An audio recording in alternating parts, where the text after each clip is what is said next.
Alright, again.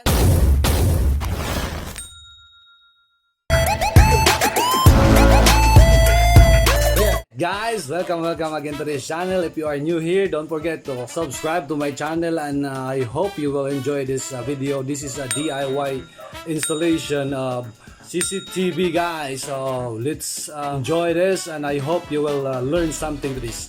Let's go!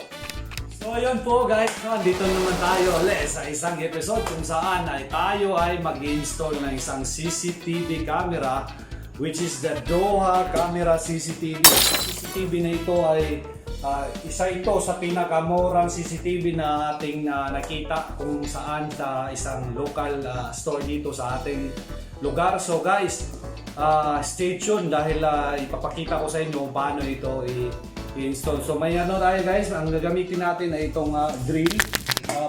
Ito ay concrete drill at saka ito ang pandikit para sa ating electrical molding. Gamit tayo ng screw, plier, and flat screw, yung maliit guys. So yan po ang item natin. So ito yung molding natin guys. Ito ay isang 16 by 16 na electrical molding at gagamit rin tayo ng isang 1/2 na electrical molding guys. So ayun po guys. So ito, bubuksan natin ngayon ang isang CCTV guys. So ito po ay 4-channel CCTV. May dalawa tayong indoor na camera. Okay, so indoor ito. Papakita ko sa inyo kung anong itsura nito. So ito po ay common lang guys. Mura lang po ito. So may dalawang sa concrete ito, dalawa. May rin. Ito yung sa indoor. So plastic po siya guys, kaya mura. So ipakita ko rin sa inyo yung isang yung pang outdoor na camera, pero hindi po to waterproof at saka plastic lang rin. So may dalawang rin. May dalawang screw rin ito. Dalawang screw.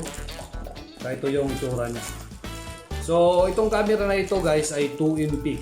So maganda na to sa security. Pumili tayo ng camera dahil sa security ng ating business at saka sa including na rin doon sa sales para makita natin kung may mga pumapasok na customer o wala at ma-review natin. So itong binili natin ay isang set ng CCTV. So pag sasabihin natin isang set, may na tawag natin itong server. So ito yun guys. Ito yun.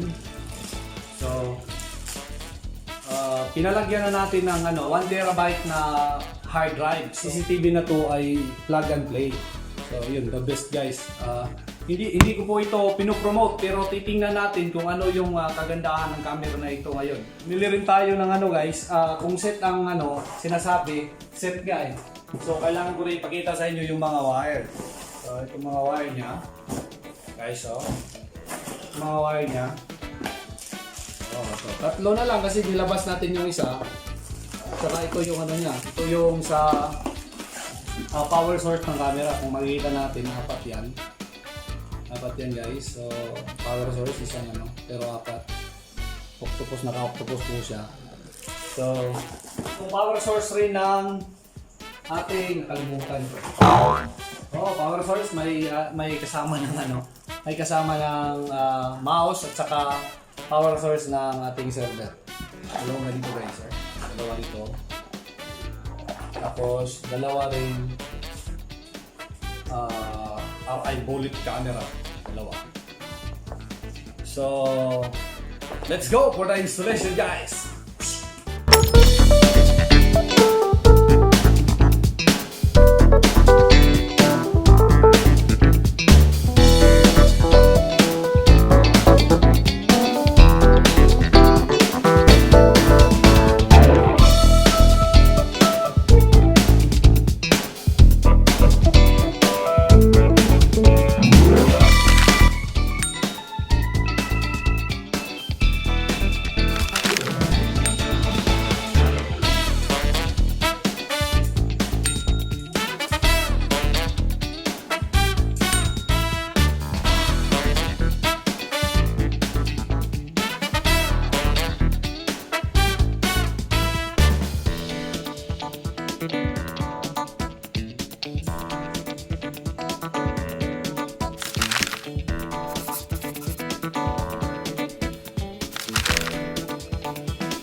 ng ating shop para pag may pumapasok, may lumalabas, makikita natin. So guys, stay tuned and just relax.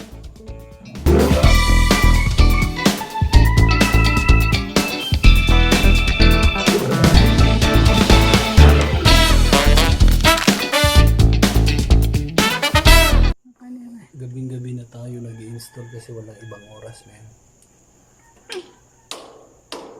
Yun. Ang galing. Ang lupit.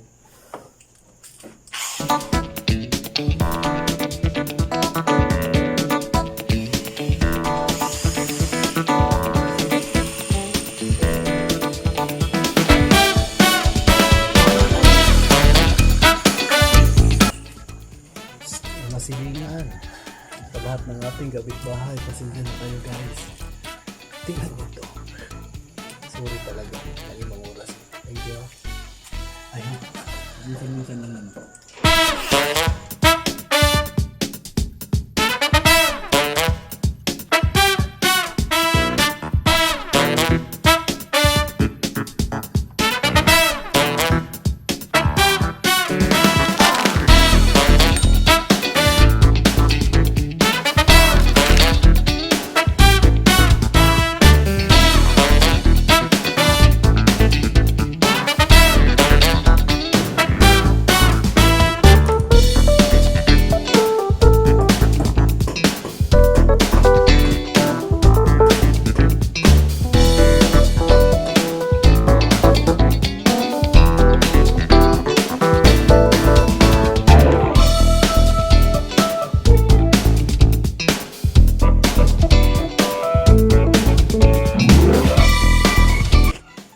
Yung power supply ng camera. Oops, at saka ito yung power supply ng ating motherboard o central processing. We'll install first the power supply of the camera.